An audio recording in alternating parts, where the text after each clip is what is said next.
What I've learned is as an investor, sometimes the best thing you can do is to open the door to a conversation about what the future might look like and create space for the founder to know that you're open to that idea. It's the week of February 3rd. Welcome to the Learning Corner, a Precursor Ventures podcast. Welcome to the Learning Corner by Precursor. I'm Mia Farnham, and I'm joined by our GP and managing partner, Charles Hudson, where we will be talking through the articles and good reads that caught our team's attention over the past week. The first essay is by our good friend, Hunter Walk, titled, "I Never Want Founders to Quit, but Sometimes They Should Stop." Here, Hunter raises a nuanced take on founder perseverance. One of the prevailing blanket beliefs in venture and Silicon Valley could be that resilience is everything. Never give up, push through the downturns, pivot when necessary. But Hunter poses the question of what happens when that mentality leads founders to chase an impossible outcome. He argues that the best founders recognize when to pivot, but also when to step away entirely. Hunter makes a distinction between quitting and stopping, one being reactive, the other being a more strategic decision. Oftentimes, it's probably investors who have to have these really difficult conversations with founders. So, Charles, how can you frame that conversation in a way that's constructive rather than shocking and demoralizing? I will say, Mia, this is one of those things I think you get better at with practice. This is an awkward conversation. I can tell you the way I think about these. The most important thing that I believe is I don't think I can tell a founder to quit or to stop. It's their decision. If they want to keep working on the business, it's really up to them. But what I've learned is as an investor, sometimes the best thing you can do is to open the door to a conversation about what the future might look like and create space for the founder to know that you're open to that idea. I've handled some of these poorly in the past where I've told someone, I think you should shut this thing down and quit. And they were just like crushed. Like, you don't believe in me? I'm like, no, that's not what I intend. I can see how you would draw that conclusion from the poor way I handled this, but that wasn't my intention. My intention was to let you know. So now oftentimes what I tell founders, you don't owe me anything more in this business at this point. You've given it your all. You've tried really hard. You've sacrificed for years. If this is something that you want to continue to pursue because you find it personally interesting and satisfying, you should continue to do so. If this is something you're pursuing because you have a dogged determination to return investor capital or because you just don't know how to quit, that is not a good reason, in my opinion, to quit, to keep going. And I'm not going to ask you to do that. And it's very rare that when you open that door that a founder runs through it at that moment. What I often find is if you crack that door open sometime over the next couple of months, they might ask you, so what would it look like if I shut down the company? Or what would it look like? And I think we focus this conversation so much on shutting down the company. And I think that's because at the early stage, oftentimes bringing in management isn't an option. But I think as companies mature, sometimes the answer is just because you as the founder are tired or have hit your ceiling or are capped out energy-wise, the answer might not be to force the sale or to sell the business or shut it down. The answer might be find somebody internal or external who has the energy to keep going with the business. I always tell people, all I expect from you is effort and focus. If you worked hard and you made the company a priority, you don't owe me anything beyond that. If you haven't done those things, then I'm probably going to have a different view on you as a founder and what you do next. But my biggest thing to me is I hate to see people waste their best working years on things that aren't going to work or aren't going to be meaningful unless they choose to do so. What has been a more difficult conversation when you have to ask them, maybe it's time to stop entirely, or maybe it's time to bring in someone new? Think because I normally have these conversations with the original founder, not like a hired CEO. For a lot of people, we can argue whether this has gone to the extreme. I'd argue it has. For a lot of people, being the founder of their startup is a huge part of their identity. And you're basically asking them to rip out a big part of their identity without always a very clear sense of what's on the other side. And I think that's psychologically scary for a lot of people. Well, who am I if I'm not the founder of this company and I'm not now the founder of a new company? I'm like, well, you're a human being with friends and family and interest. You are a person beyond your startup. But I think oftentimes at the moment I have this conversation, it's a time where someone's like working really hard to keep the thing alive. And I think sometimes people are just like, hey, like I need a job, or hey, I left a good job to start this company. How am I going to explain to my friends and family that it failed? And so I think in many ways to me, like shutting down a company or leaving, it's a grieving process. That's why I'm so anti-rebound startups and the notion that you just shut something down and you want to get back in the game, and please don't do it. Give yourself time and space. That's a great segue into my next question, because a part of the piece that stood out was stopping at the right time can sometimes set founders up for future success. So we've probably all seen cases where founders jump down a company and come back a few years with a better one. But how have you actually seen this play out? I think 2022 and 2023 were very instructive years on this for me. Not all VCs or investors have the same perspective when a founder decides to shut a company down. We've had a couple of companies where I've been like, look, this founder doesn't believe this is working. I don't know how you make somebody work on something they don't believe in. They're going to shut it down. And I've had other investors say, I can't believe this person's quitting. I totally think they should keep going. They're like giving up too soon. And my reactions has been like, that's what you would do if you were in their position, but you're not. None of us are in their position. I'm a big fan of the old saying, never quit on a bad day. Sometimes I talk to people, I'm like, you're just having a really bad run. I'm not sure that quitting in this moment is the right decision. Not because you don't have the right to quit, but you might be quitting on a bad day. I've been surprised. We've had some investors who are like, I need this company to keep going because I don't want the write down on my books. We've had other people saying, I think this founder should be tougher and should keep going. And I'm like, at the end of the day, they run the company. We can judge the decisions that they make, but we can't make the decisions for them. And same of what you said before, if you can't force a founder to quit, you probably also can't force them to continue working day in, day out on the company that they set out to build when they're like half in. But I do think, to the point of that piece, the way people exit really does stick with you as an investor.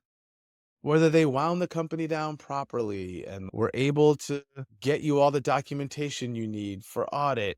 I've had situations where people just emailed me and were like, I'm quitting, I'm done, I'm walking away. And they just bounced. And you're like, wow. And I get it, you'd reached your limit. And so there's a better way to do it than this. Great post from Hunter. Always love reading all of the essays that come from him. Moving on to the second topic, it's an article by Forbes about Sarah Guo's latest fundraise. Sarah Guo, formerly of Greylock, just closed a $230 million second fund for her firm. Conviction is doubling the size of her first AI-focused fund. Her ability to carve out a reputation as a top-tier AI investor highlights a broader trend. More prominent VCs are leaving established firms to start their own. The article describes this as a VC reshuffling, with top talent seeking to build their own platforms instead of staying locked into legacy firms with slower decision-making processes and perhaps diluted economics. There's been a steady drumbeat of partners leaving top firms to start their own funds. So, Charles, what do you feel like this means about the current state of venture today and where opportunity lies? I think we've talked before about the concentration in VC and how the big firms are getting bigger. I'd be curious to see someone also cut the data and say, of the 25% of capital that wasn't raised by big established funds, what chunk of that went to people who used to work at big established funds? My sense is that is a significant chunk of it. It's funny, when you leave to start your own fund, lots of people will call you and ask you about your experience. It is kind of interesting. And when I talk to people,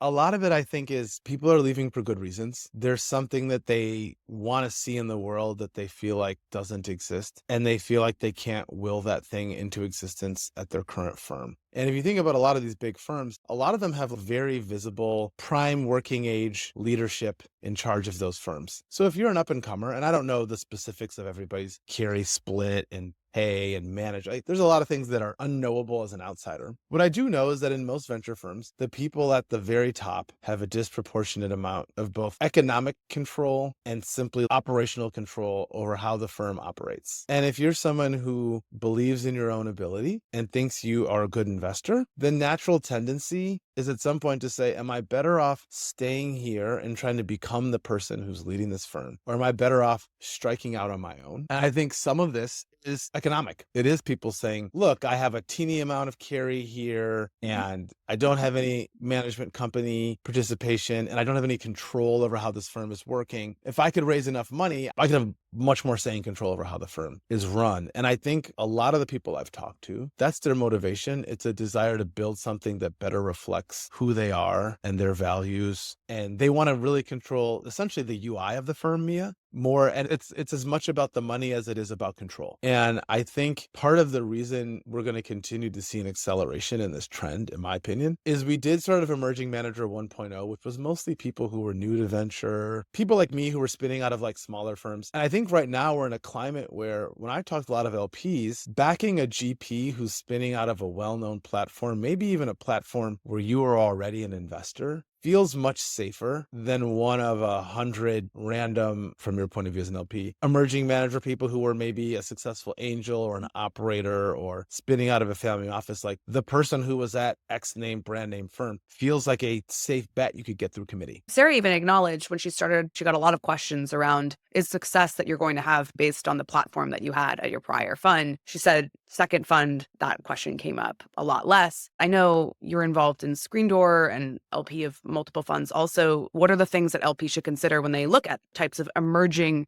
manager and putting Yeah. quotations around my fingers there who've left larger platforms and want to start their own? We meet a lot of these folks through Screen Door, and I just ask them directly, how much of your success do you think was a function of the platform you were on? There is an answer. I won't say there's a right answer. There's an answer that I think is intellectually honest and works for me. But I think it's actually unknowable for you as a person. Look, I think it's a lot easier to get people to reply to you if your email address ends in at A16Z or at, pick your favorite brand name firm. I think founders pay attention. But I think also most people in this business realize that founders are choosing a firm and an individual. And I think as the individual, it's nice and satisfying to believe that who I am as an individual is more important than the name on the front of the jersey versus name on the back of the jersey, to use a sports analogy. But I think most of the people I found who've done the best can simultaneously hold two things to be true. One is that I absolutely got a tailwind in terms of access from the brand name firm, but who I am and how I relate to founders is also important. But also I found LPs will ask the founder, hey, would you have taken this money if they're on their own? The founder can't really answer that question because it was a bundle. It was like Sarah plus Greylock. I think maybe a more relevant question is, would you have taken Greylock's money without Sarah, as opposed to would you have taken Sarah's money without Greylock? And so I think a lot of LPs try to assess this. And truthfully, I think the other reason this trend persists is if you look at the size of the debut funds that spin-out managers raise, they're usually somewhere around $100 million per GP, if you wanted to use like a crude metric. Most emerging managers who are not of that ilk are raising funds that are between 10% and 25% of that total. And knowing that you could raise $100 million out of the gate, I think changes the calculus of leaving, both in terms of short-term cash comp, but also in terms of the type of team and resources you can hire when you get started. And it's just a different ballgame.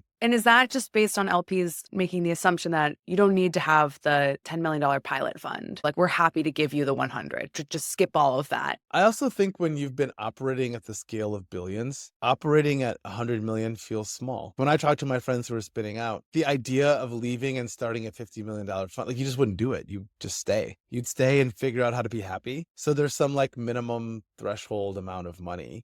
But also, when you're at these platforms, depending on your relationship to leadership, you might have access to LPs for whom writing a $10 million check into a $100 million fund for someone you've gotten to know on a platform, you've observed their work, the GPs have given you some sense to their contribution, can be an easier experience. If you just think about it as an LP, what we really want to do is I want to underwrite someone I've really gotten to know, or I have some insight into their performance. Someone who's been a GP at a platform where you're an LP, you kind of have unfair access on the diligence side. You can ask the leadership, hey, why is this person leading? Here's what they told me. Are you all investing? These are the deals they tell me they worked on. Is that true? And you might have met that person at AGMs for the last 5 or 6 years. You do sometimes have the ability to build a relationship and have more familiarity there. Moving on to topic 3, it's AngelList's latest State of Venture report, which provides a data-driven look at early-stage investing across 2024. After a more turbulent 2023, the market found some stability, but a handful of lingering challenges remain. There's a couple of key takeaways, most of which we've discussed at different times throughout the podcast. Seed valuations have remained surprisingly resilient.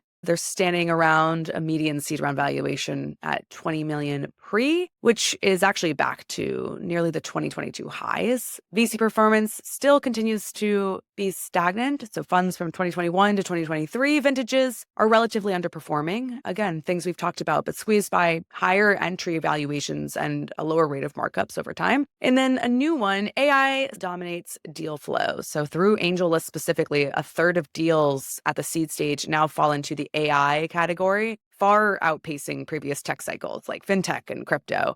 So the fact that seed valuations are still climbing despite weaker overall venture returns, I thought was pretty interesting. I assume a lot of this has to do with AI or stack safes, but how sustainable do you kind of think this model is? I think we're in this very weird place in seed stage investing.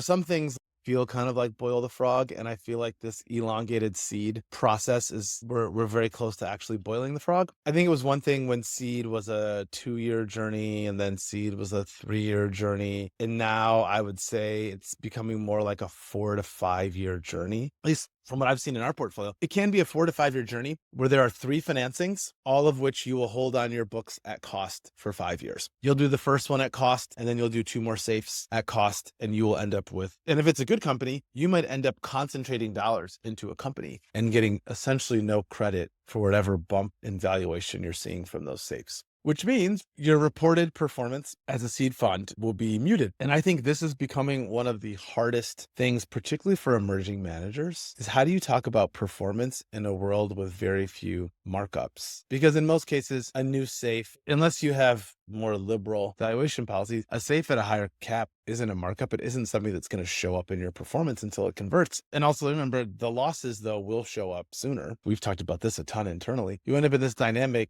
where the old lemons ripen early. Bad news shows up early. The good news doesn't show up until much later. But in some cases, the good news can be quite true. Like we've had 10x step ups on conversion. And it's not because the new round was a 10x. It's because it's been 5 years. And if you go all the way back to the original safes, the new valuations are such that like it's a meaningful step up. We have one of those that's going to close in 3 weeks and we're going to get a 6x markup on a position, but it's only a 2x markup on the last safe. And so I think it's different also when you have later stage companies that go a long time in between valuation, because usually those companies are mature. You can make, oh, they grew ARR from 10 million to 20 million. They doubled revenue. They're at $20 million in revenue. We think a company doing $20 million in revenue with these margins is worth X. When you're like, this is a company at 500K in ARR, I don't know what to tell you. And I think it puts a premium on 2 things. When I talk to our LPs, I think it's a lot easier to trust a GP when you've seen how they handle valuations and markups over a long period of time. And a handful of our LPs have been like, well, we give you a hard time about performance sometimes, but we understand how you mark the book and we know that you're conservative. So we need the language from you, not so that we're comfortable, so that we can explain to people internal to our organizations why they shouldn't be concerned. But I think if you're a 2021 brand new vintage manager who doesn't have the trust of long-term LP relationships, I think it's hard to talk about performance, particularly if LPs might be like, well, have you been doing this job long enough to know which of those companies are doing well and which ones are actually in trouble? Are you trying to fool me or are you fooling yourself? These are hard conversations. It's funny. I thought by now we would have dealt with all of the 2021 overhang. I now think it's going to take until 2027. Wow. What do you think in 2025 is in when you think about seed and venture and the dynamics there? And what do you feel like is out? If you cynically said, I just want to optimize for markups, then you should do buzzy AI stuff. Because like that's where the energy and the action is. And if your goal is to like generate markups, I think that's a good strategy. I don't think chasing markups is what most people get in venture to do. But the practical reality is that like they help. They help with narrative. They help with fundraising. They help. The question I always ask myself is what's going to look like a good idea 2 years from now? Like what are people going to look back and say, God, I wish I had had the foresight to do that 2 years ago. And those things always feel slightly scary and uncomfortable. And so I'm always like, all right, well, if this feels slightly scary and uncomfortable, we might be in the right zone. Looking for things that are slightly scary, uncomfortable, and then I would add maybe in comparison feel a little bit more boring or less flashy is typically what I feel like the cycles you want to look for. To me, the risk of being all in on AI right now is that we can't maintain this level of enthusiasm for a single investment theme for that much longer. Could it be another year? Sure. Could it be 2 years? Maybe. Is it going to be 3 years? I doubt it. Because at some point you get more feedback about what happens as things get closer to terminal or at scale. For example, we still don't know if spending hundreds of billions of dollars a year on data centers and expensive models is really the right approach, but we are going to run that experiment. But at 2027, people might say, we spent $200 billion on this stuff. Was that a good idea? We are all out of time for today. Thank you, Charles, for stopping by. And thank you to all our listeners for listening. Please like and subscribe, and we will all talk with you next week. Thank you. Bye.